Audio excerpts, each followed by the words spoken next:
Hello everyone and welcome back to another session of Indian polity.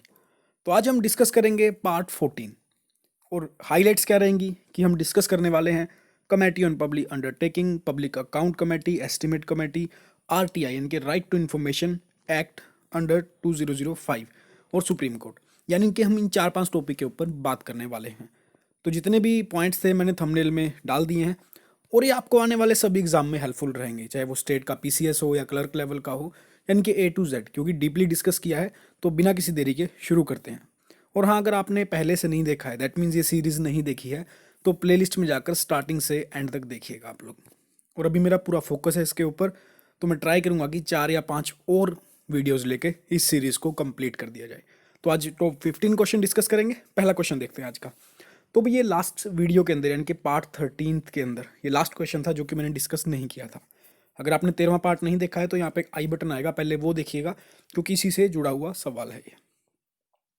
तो question है कि which is the correct about the start question, क्योंकि parliament के अंदर भी स्टार्ट और अनस्टार्ट दो क्वेश्चन होते हैं, तो इसके अंदर स्टार्ट के बारे में पूछा गया है। दैट मीन्स उस क्वेश्चन के साथ भाई एक सिंबल बन जाएगा स्टार का। हालांकि ये सही से नहीं बना है, मैं दोबारा ट्राई करता हूँ। ये स्टार का सिंबल जो है लग जाता है। तो देखते हैं ऑप्शन क्या क्या कह रहे हैं भाई। इसका मतलब है कि ओरल में आंसर देना होगा उसको। सेकंड है कि रिटर्न में देना होगा। Third one is supplementary question पूछे जा सकते हैं। फोर्थ वन इज नहीं पूछे जा सकते, आंसर कैन बी डिस्कस्ड। और स्पीकर कंट्रोल आंसर। तो भी जो पार्लियामेंट के अंदर स्टार्ट क्वेश्चन होते हैं उनका मतलब है कि कोई भी जो मेंबर है हाउस का, एमपी है, वो किसी मिनिस्टर से सवाल पूछेगा तो वो इसका ओरल आंसर देगा। दैट मीन्स रिटर्न वाली बात तो खत्म हो जाती है। तो रिटर्न वाली बात खत्म होगी तो मैं ऑप्शन सेकंड हटा दूंगा। तो सेकंड गलत है, यानी कि सेकंड नहीं आ सकता। तो ऑप्शन नंबर ए और ऑप्शन नंबर ई, ये दोनों तो खत्म ही हो गए। अब सेकंड चीज़ ये कि जब भी ओरल पूछा जाता है यानी कि ओरली जवाब दिया जाता है, तब सप्लीमेंट्री क्वेश्चन पूछा जा सकता है। आप लोगों ने कई बार पार्लियामेंट हाउस की प्रोसीडिंग देखी होंगी। उसके अंदर क्या होता है कि एक मंत्री भी क्वेश्चन पूछ रहा होता है तो एक एमपी उससे सवाल पूछ रहा होता है। तो इस तरह से सप्लीमेंट्री क्वेश्चन देखने को मिलते हैं और जवाब भी सुनने को मिलते हैं। अगर आप लोग कभी कभार पार्लियामेंट की प्रोसीडिंग देखते हैं तो अच्छी बात है भाई, और देखनी भी चाहिए अगर आप लोग तैयारी कर रहे हैं। तो अब हम ये देख रहे हैं कि सप्लीमेंट्री क्वेश्चन पूछे जा सकते हैं। दैट मीन्स इस हिसाब से मैं कह सकता हूँ, देख, तो रिटर्न आंसर वाला गलत हो गया। एक सप्लीमेंट्री क्वेश्चन नहीं पूछे जा सकते, ये गलत हो गया, क्योंकि सप्लीमेंट्री पूछे जा सकते हैं। तो यानी कि फर्स्ट और थर्ड तो बिल्कुल सही है। तो फोर्थ के हिसाब से, जैसे हम सेकंड, फर्स्ट और ये लास्ट तो एलिमिनेट कर ही चुके थे, और फोर्थ के हिसाब से और आगे देखते हैं हम लोग। फिर से ऑप्शंस पे जाऊं तो मैं फर्स्ट और third, that means option number B इसका सही आंसर होगा। और एक इंपॉर्टेंट इन्फॉर्मेशन ये भी है कि एक दिन के अंदर 20 ओरल क्वेश्चन ही लिस्टेड किए जाते हैं। तो आंसर क्या हो जाएगा भाई? Option number B. उसके बाद है प्राइन सेंक्शन ऑफ, यानी कि भाई ये क्वेश्चन 2-3 पिछली वीडियो के रह गए थे, तो पहले वो डिस्कस करूंगा, फिर मैं जाके कमेंटीज के क्वेश्चन उठाऊंगा। Prior sanction of the president of India is required before introducing A bill in the parliament. यानी कि कुछ ऐसे बिल होते हैं जिनके ऊपर प्रेसिडेंट की, वैसे मैंने आपको कई बार बताया हुआ है कि पहले लोकसभा में जाएगा, राज्यसभा में जाएगा, फिर वो प्रेसिडेंट ऑफ इंडिया के पास जाकर वो जैसे ही प्रेसिडेंट के साइन होंगे वैसे ही वो बिल जो है एक्ट बन जाएगा। या फिर वो प्रोसेस राज्यसभा से भी शुरू हो सकता है, फिर लोकसभा जाएगा, फिर प्रेसिडेंट के पास जाएगा। लेकिन कुछ ऐसे बिल भी होते हैं जो सबसे पहले प्रायर सेंक्शन के लिए आते हैं, इनके पहले ही साइन हो जाते हैं प्रेसिडेंट ऑफ इंडिया के। तो पहला ऑप्शन है फॉर्मेशन ऑफ न्यू स्टेट, यानी कि नए स्टेट बनाने में। सेकंड है affecting taxation in which state are interested, यानी कि स्टेट्स के अंदर टैक्स के बारे में जो भी लॉ बनाए हैं उनको लगाने में। थर्ड है कोई स्टेट है उसकी बाउंड्री अल्टर करने में। चौथा है मनी बिल। तो भाई ये चारों ही ऐसी चीज़ें हैं जहां पर president of India prior sanction करता है, यानी कि आंसर हो गया इसका option number D, all of the above. उससे पहले भाई अगले क्वेश्चन में जाने से पहले अगर आप लोगों को कोई क्वेरी है तो आप कमेंट सेक्शन के अंदर लिख सकते हैं, चाहे वो छोटी से छोटी है चाहे बड़ी से बड़ी है, कोई भी क्वेरी है तो आप लोग कमेंट सेक्शन के अंदर लिखें। और ये पॉलिटी के कुछ पार्ट हैं, आप लोग जाकर देखिएगा पॉलिटी की प्लेलिस्ट के अंदर। नेक्स्ट क्वेश्चन है, according to the law enacted by parliament in December 1989 the legal age for a citizen to become major is, यानी कि एक एक्ट बनाया गया था दिसंबर 1989 के अंदर, तो माइनर से मेजर होने की जो एज लिमिट कर दी है तो वो कितनी कर दी गई है? तो ये कर दी गई है 18, क्योंकि आप 18 के हैं तो आपको एडल्ट यानी कि मेजर मान लिया जाएगा। और ये हुआ क्या था कि 61st अमेंडमेंट हुआ था 1989 के अंदर, तो उस समय पर जो मेजर होने की एज थी 21 से घटाकर 18 कर दी गई थी बाय अमेंडिंग आर्टिकल 326। यानी कि 18 के बाद ही आप लोगों ने देखा होगा डीएल बनते हैं, वोटर आईडी बनते हैं वगैरह वगैरह। तो आंसर हो जाएगा ऑप्शन नंबर डी। और ये बहुत बार पूछा गया है, इसके अंदर अमेंडमेंट एक्ट पूछा गया है कि कौन से अमेंडमेंट के दौरान जो मेजर होने की एज है वो 21 से कम कर कर 18 कर दी गई है। तो आंसर होगा 61st अमेंडमेंट। उसके बाद है विच of the following is not a tool of parliamentary control over the public expenditure. अब हम कमेटीज की बात करेंगे कि जब भी पार्लियामेंट्री जो भी बिल चेक करती है, क्या की रिपोर्ट चेक करती है, तो उसके लिए वो कमेटी बनाती है भाई। तो उसके अंदर पब्लिक अकाउंट कमेटी भी होती है, एस्टीमेट कमेटी भी और कमेटी ऑन पब्लिक अंडरटेकिंग भी। जो उनका पार्लियामेंट्री टूल नहीं है वो है कैग। कैग के बारे में डिटेल में भी जानेंगे हम लोग, जिसको कि कॉन्स्टिट्यूशन के आर्टिकल नंबर 148 के अंदर मेंशन किया गया है। तो इसका आंसर क्या होगा? ऑप्शन नंबर बी कि कैग जो है वो पार्लियामेंट्री टूल नहीं है पब्लिक एक्सपेंडिचर को कंट्रोल करने का। और अगले क्वेश्चन पे जाने से पहले भाई, अगर आप लोगों ने सब्सक्राइब नहीं किया है तो चैनल को सब्सक्राइब कीजिएगा। और इसकी पीडीएफ आपको मिलेगी टेलीग्राम के ऊपर जाकर। टेलीग्राम का लिंक डिस्क्रिप्शन में है। और इंस्टाग्राम फेसबुक पर फॉलो कर आप लोग मुझसे जुड़ सकते हैं और अपनी क्वेरीज भी वहाँ पर पूछ सकते हैं। और एक बात और, मैं कल एनालिसिस देख रहा था तो उसमें 80% लोग ऐसे हैं जो देख तो रहे हैं लेकिन सब्सक्राइब नहीं करते हैं। तो प्लीज़ सब्सक्राइब जरूर कीजिएगा भाई। नेक्स्ट है भाई, ये क्वेश्चन IAS 2007 के अंदर पूछा गया था। तो ये स्टेटमेंट है दो, तो देखते हैं इनमें से कौन सी सही है। सबसे पहला है the chairman of the committee on public account is appointed by the speaker of Lok Sabha. कि जो पब्लिक कमेटी होगी उसका चेयरमैन अपॉइंट किया जाएगा लोकसभा के स्पीकर के द्वारा। और सेकंड स्टेटमेंट है कि जो कमेटी होगी पब्लिक अकाउंट की उसके अंदर लोकसभा के मेंबर होंगे, कंप्राइज मेंबर ऑफ राज्यसभा के मेंबर भी होंगे, और साथ में कुछ लोग इंडस्ट्री और ट्रेड से जुड़े रहने वाले लोग भी होंगे। तो हम देखते हैं अब पब्लिक अकाउंट कमेटी के बारे में। तो इसके अंदर टोटल 22 लोग होते हैं और इसका चेयरमैन रिपोर्ट करता है लोकसभा का स्पीकर। तो स्टेटमेंट पहली तो सही होगी भाई। अब दूसरी स्टेटमेंट क्या होगी कि इसके अंदर 22 मेंबर होते हैं, 15 + 7। 15 जो हैं वो लोकसभा से होते हैं और 7 जो हैं राज्यसभा से होते हैं। इट मीन्स जो ये बात कर रहा है a few eminent person of industry and trade, ये लोग नहीं होते हैं। दैट मीन्स सेकंड स्टेटमेंट गलत हो गई। और जो पब्लिक अकाउंट कमेटी है इसको कैग के द्वारा भी असिस्ट किया जाता है। तो आंसर क्या होगा भाई इसका? ऑप्शन नंबर ए। क्योंकि अगर ये लाइन इसके अंदर नहीं होती तो हम आंसर मानते ऑप्शन नंबर सी, यानी कि दोनों ही स्टेटमेंट सही होती। तो आंसर हो गया ऑप्शन नंबर ए। नेक्स्ट है in which of the following committees there is no representation of Rajya Sabha. यानी कि कौन सी ऐसी कमेटी, क्योंकि भाई मैं अगर बात करूं आपसे कमेटी के बारे में, ये 3 ही कमेटी नहीं है भाई, बहुत सारी कमेटीज़ हैं, लेकिन एग्जाम पॉइंट ऑफ व्यू से इंपॉर्टेंट है, इसी के बारे में डिस्कस कर रहा हूं मैं। अदरवाइज कमेटी बहुत ज़्यादा है। यानी कि स्टैंडिंग कमेटी होती है और एडहोक। एडहोक टेम्परेरी होती है, स्टैंडिंग के अंदर काफ़ी सारी कमेटीज आ जाती हैं, इनकी वैलिडिटी जो है 1 ईयर की होती है। तो अभी मैंने पब्लिक अकाउंट कमेटी के बारे में तो बताया ही था कि 15 + 7 होते हैं, 7 जो थे राज्यसभा से थे। उसी तरह से कमेटी ऑन पब्लिक अंडरटेकिंग के अंदर भी 15 + 7 का ही रेशो चलता है। तो जो एस्टीमेट कमेटी है भाई, उसके अंदर जो है 30 मेंबर होते हैं। ये सबसे बड़ी कमेटी है और इसके सारे मेंबर लोकसभा से होते हैं। तो इसका आंसर हो जाएगा ऑप्शन नंबर सी, क्योंकि इसमें लोकसभा के मेंबर हैं, राज्यसभा का मेंबर नहीं है। तो आंसर हो जाएगा ऑप्शन नंबर सी। उसके बाद नेक्स्ट क्वेश्चन है public account committee present its report to. तो जब इसकी रिपोर्ट प्रिपेयर हो जाएगी तो ये किसको रिपोर्ट सौंपेगी अपने? क्या पार्लियामेंट को, प्रेसिडेंट को, प्राइम मिनिस्टर को या फाइनेंस मिनिस्टर को? तो भाई जैसे ही अब बेसिकली बात करेंगे पहले फंक्शन की, कि जो पब्लिक अकाउंट कमेटी का फंक्शन है, एक तो जो ऑडिट रिपोर्ट होती है कैग की उसको एग्जामिन करना, सेकंड जो गवर्नमेंट के फाइनेंशियल अकाउंट हैं उनको भी एग्जामिन करना। यानी कि 2 तो इसके मेन फंक्शन ही है। जैसे ही अपनी रिपोर्ट बना लेगी तो ये अपनी रिपोर्ट सौंप देती है भाई लोकसभा के स्पीकर को। अब यहाँ पे लोकसभा का स्पीकर तो ऑप्शन है नहीं। अब हमें इस बात का जरूर पता है कि जो लोकसभा का स्पीकर है वो पार्लियामेंट का ही पार्ट है, तो इसलिए हम लोग पार्लियामेंट को सही ऑप्शन मान सकते हैं।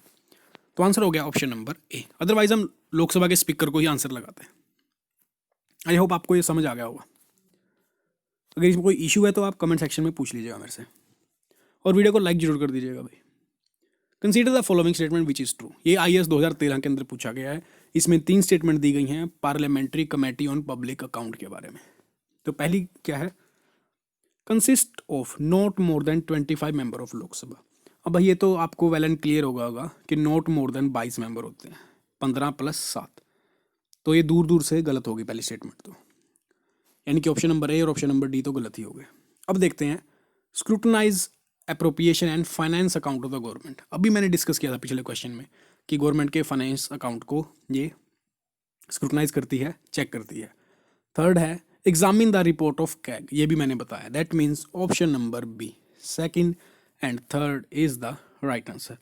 ये वही चीज़ें हैं जो मैं पहले ही आपको बता चुका हूँ। नेक्स्ट है ये वाला क्वेश्चन भी यूपी पीसीएस 2012 के अंदर पूछा गया था कि which of the following a parliamentary committee has not been set up. ये तो आपको देख के ही पहचान गए होंगे कि ये तो ऑप्शन नहीं है, क्योंकि ए की भी कमेटी बनी हुई है, एस्टिमेट की कमेटी भी बनी हुई है, और गवर्नमेंट एश्योरेंस की भी अभी लास्ट क्वेश्चन में देखा था। तो इन तीनों की तो बनी हुई है, तो क्या माइनॉरिटी वेलफेयर के लिए कोई कमेटी नहीं बनी हुई क्या भाई? तो आप सही सुन रहे हैं कि माइनॉरिटी वेलफेयर के लिए कोई कमेटी तो नहीं बनी है, हाँ कमीशन जरूर सेटअप हुआ है, लेकिन क्वेश्चन में कमेटी के बारे में बात की गई है। तो आंसर क्या हो जाएगा? Option number D, welfare of minority. और ये मैंने क्वेश्चन जो है काफ़ी पेपर में देख चुका हूँ ये वाला, ऑप्शन नंबर डी। अगला क्वेश्चन भाई आरटीआई के बारे में है, और आरटीआई के बारे में 3-4 क्वेश्चन डिस्कस करूंगा, लेकिन डीप स्टडी की हुई है। यूपी पीसीएस 2013 के अंदर पूछा गया था कि राइट ऑफ इंफॉर्मेशन यानी कि आरटीआई एक्ट जो था, जो वो पार्लियामेंट में पास हुआ था, तो प्रेसिडेंट की एसेंट यानी कि प्रेसिडेंट की साइन अनुमति कब मिली थी, किस डेट को मिली थी। हम इस क्वेश्चन में क्या करेंगे अभी, डेट बाय डेट चलेंगे। अगर कॉपी पेन लेके बैठे हैं तो वेल एंड गुड है, लिखते रहिएगा, अदरवाइज स्क्रीनशॉट ले लीजिएगा। कि लोकसभा में कब पास हुआ? 11 मई 2005 को। उसके बाद राज्यसभा में कब? अगले ही दिन 12 मई को, यानी कि 11 को लोकसभा में, 12 को, जैसे मैंने प्रोसेस बताया है आपको, लोकसभा में जाएगा, फिर राज्यसभा में, फिर राष्ट्रपति के पास। राष्ट्रपति के पास कब गया भाई ये, यानी कि कब एसेंट मिली? 15 जून को, यानी कि लगभग 1 महीने बाद। और उस समय पर प्रेसिडेंट कौन थे? वो थे लेट श्री डॉक्टर एपीजे अब्दुल कलाम। ये क्वेश्चन भी कई बार पूछा गया है कि आरटीआई के जब पास हुआ था तो उस समय हमारे प्रेसिडेंट कौन थे? तो एपीजे अब्दुल कलाम जी थे। अब 3 डेट तो आ गई हैं, हमें हमारा आंसर तो मिल गया है। अब बात करेंगे कि ये लागू कब हुआ, इफेक्ट कब हुआ। तो इफेक्ट हुआ था 12 अक्टूबर। मोस्ट प्रोबेबली कई बार आपसे इसके बारे में पूछा जाता है कि आरटीआई कब लागू किया गया, तब आपको आंसर ये देना है। लेकिन अगर ये पूछ रहे हैं लोकसभा में कब हुआ, राज्यसभा में कब हुआ, तब आपको अलग अलग डेट का बारे में बताना पड़ेगा। आई होप आपको ये भी क्लियर होगा। तो आंसर हो गया इसका ऑप्शन नंबर सी। नेक्स्ट है which one of the following statement is true about right to information. ये भी यूपी पीसीएस 2015 के पूछा गया कि क्या आरटीआई जो है एक पॉलिटिकल राइट है, कॉन्स्टिट्यूशनल राइट है, लीगल राइट है और सोशल राइट है। तो ये है एक legal right, option number C. और दूसरी चीज़ ये भी देखने वाली है कि इंडियन कॉन्स्टिट्यूशन जब बना था तो उसके अंदर इसके बारे में कहीं पर भी मेंशन नहीं था, यानी कि ओरिजिनली तो हमारे कॉन्स्टिट्यूशन में नहीं थी, जो कि हम जानते भी हैं क्योंकि 2005 के अंदर पास कर इसको जोड़ा गया था। तो ये भी हम लोगों के बारे में एक ट्रिकी सी चीज़ है, ये पूछा जा सकता है कि क्या ओरिजिनली हमारे इंडियन कॉन्स्टिट्यूशन के अंदर आरटीआई के बारे में मेंशन था या नहीं था। तो भाई बिल्कुल भी नहीं था, ये बाद में ऐड किया गया था ताकि पब्लिक को जो भी इन्फॉर्मेशन चाहिए गवर्नमेंट के बारे में वो आरटीआई से थ्रू ले सकती है। हालांकि अभी पीएम केयर फंड का काफ़ी ज़्यादा इशू था, क्योंकि पीएम केयर फंड जो आरटीआई के अंदर नहीं आता है। दैट मीन्स गवर्नमेंट इसके अंदर डोनेट कर रही है, लेकिन गवर्नमेंट को ही जनता इसके अंदर डोनेट कर रही है, और जनता ही अगर हिसाब पूछे कि पैसा कहाँ लगाया जा सकता है, कहाँ लगा रही है गवर्नमेंट पीएम केयर फंड से, तो जनता को गवर्नमेंट हिसाब देने वाली नहीं है, जो कि एक बहुत बड़ी गलत चीज़ है। Option number C, it is a legal right. उसके बाद है, ये भी क्वेश्चन इंपॉर्टेंट है भाई, एनजीटी नेशनल ग्रीन ट्रिब्यूनल 2010 के अंदर ये भी एक्ट पास हुआ था।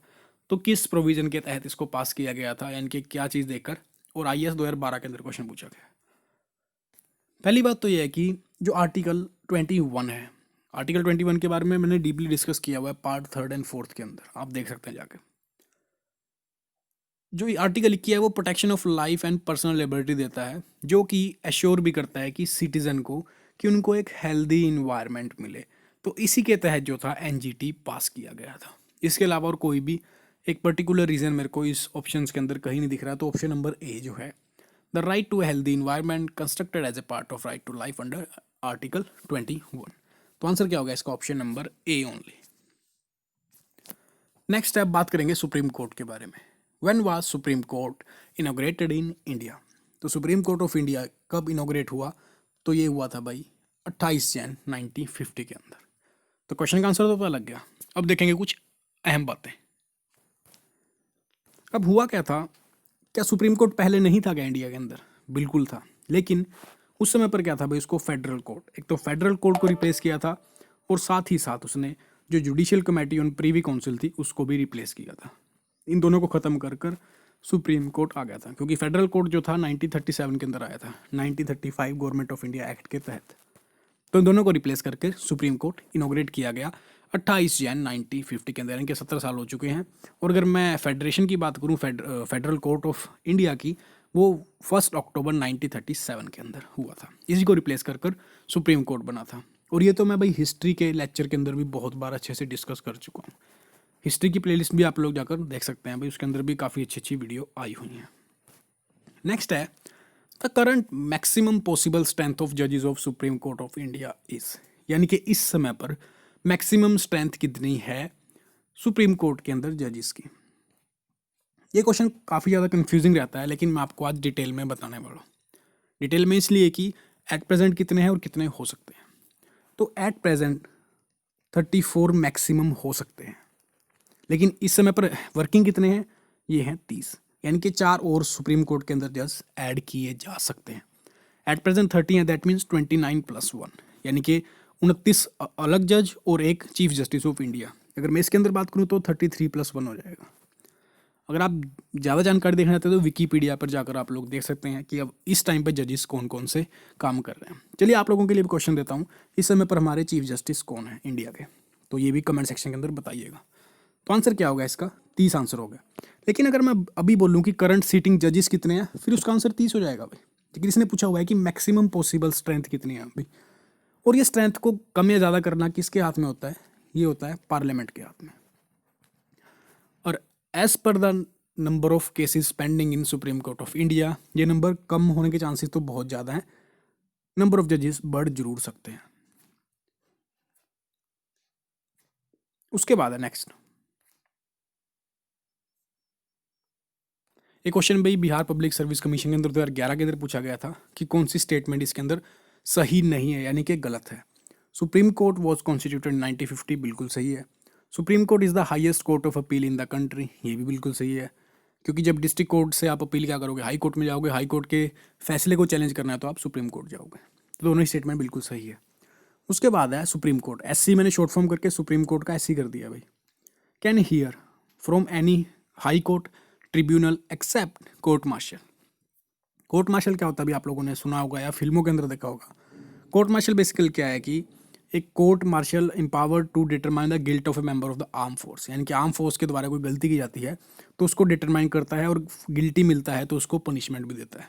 तो पहले क्या था, इस कोर्ट ट्रायल जो था सुप्रीम कोर्ट में नहीं जाता था, लेकिन अब जो है जाता है। कब से हुआ है अभी ये होगा है आर्म फोर्स ट्रिब्यूनल एक्ट 2007 के बाद। इट मीन्स ये ऑप्शन जो है हमारा गलत है। वो कैसे? क्योंकि इसने बोला था कि कोर्ट मार्शल की सुनवाई नहीं होगी सुप्रीम कोर्ट में, लेकिन ऐसा नहीं है, कोर्ट मार्शल की सुनवाई भी होती है। तो इस हिसाब से आंसर होगा ऑप्शन नंबर सी। और आज का लास्ट क्वेश्चन है, इसके बारे में डिस्कस भाई हम अगली वीडियो के अंदर करेंगे। अगर आप लोगों को इसका आंसर पता है तो कमेंट सेक्शन आपके लिए हाजिर है, आप लोग वहाँ पर कमेंट कर सकते हैं। अदरवाइज मैं नहीं पता है तो मैं अगली वीडियो में श्योरली डिस्कस करूँगा। सबसे पहला क्वेश्चन है। तो भी वीडियो अच्छा लगे तो लाइक एंड शेयर जरूर करें ताकि और ज़्यादा लोग हमारे साथ जुड़ पाएँ। तो थैंक्स फॉर वॉचिंग, जल्दी मिलेंगे अगले पार्ट के साथ। तो अभी मैं फिनिशली क्या करूँगा भाई स्टार्टिंग से, कि जल्द से जल्द इस पॉलिटी को, इस सीरीज़ को मैं कंप्लीट कर दूँ। मिलते हैं अगली वीडियो में। जय हिंद, जय भारत।